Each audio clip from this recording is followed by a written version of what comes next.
Small plane goes missing in Bermuda Triangle. A search is underway after a small aircraft vanished near the Bahamas on Monday. The twin-engine MU-2B aircraft was carrying 4 people, including 2 boys. The plane took off from Puerto Rico at about 11 a.m. on Monday and was heading toward Florida. The aircraft was flying at a speed of 300 knots when air traffic control lost contact. The last known location of the aircraft was east of the island of Eleuthera in the Bermuda Triangle. Those on board have been identified as 52-year-old pilot Nathan Ulrich and his reported girlfriend Jennifer Blumin. 40-year-old Blumin was traveling with her 2 sons, 4-year-old Phineas and 2-year-old Theodore, pictured here with her ex-husband. Ulrich was previously married to Ray Dawn Chong, the daughter of comedian Tommy Chong. She told the New York Daily News that he was an excellent pilot and that if the plane went down, it would be because of equipment failure. The U.S. Coast Guard, Customs and Border Control, and the Royal Bahamas Defense Force have joined forces in the rescue operation. Say no to safe spaces on YouTube. Support TomoNews at patreon.com/TomoNews. A number of aircraft and ships have encountered mysterious events in the Bermuda Triangle. Here are a few examples. Body found in search for cargo ship sunk in Hurricane Joaquin.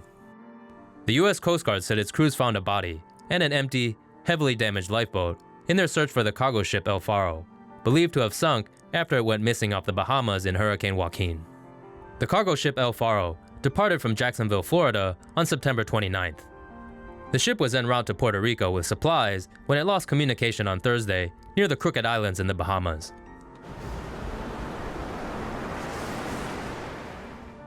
According to officials, the ship lost propulsion, was taking in water, and was listing at 15 degrees.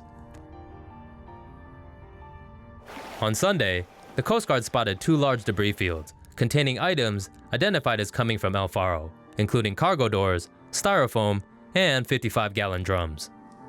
Crews were unable to identify a body found wearing a survival suit on Sunday. The Coast Guard also reported finding life rafts and a heavily damaged lifeboat.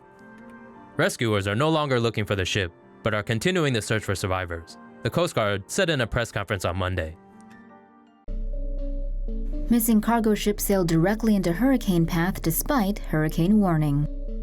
Rescuers fear the missing cargo ship FARO is now 15,000 feet below the Atlantic after being caught in Hurricane Joaquin on Thursday.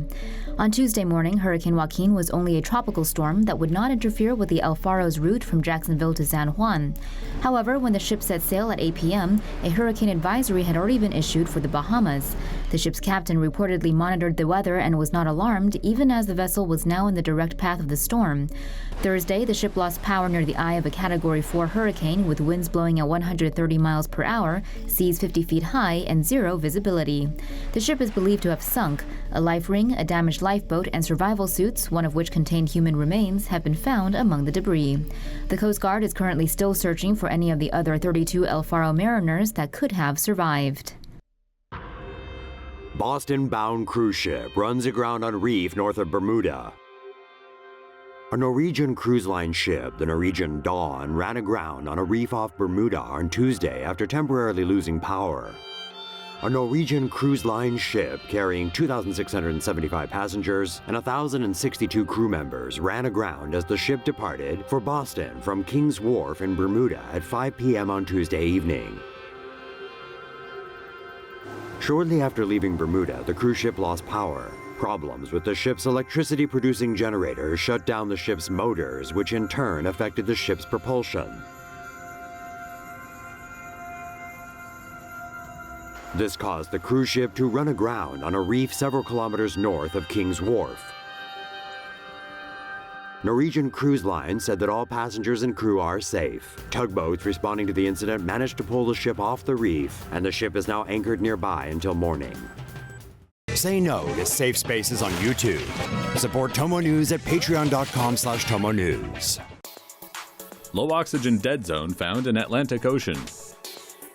In the journal Biogeosciences, German researchers recently published their discovery of unexpectedly low oxygen dead zones traveling across the Atlantic Ocean. The dead zones formed in the middle of the Atlantic Ocean or a few hundred kilometers off the coast of West Africa.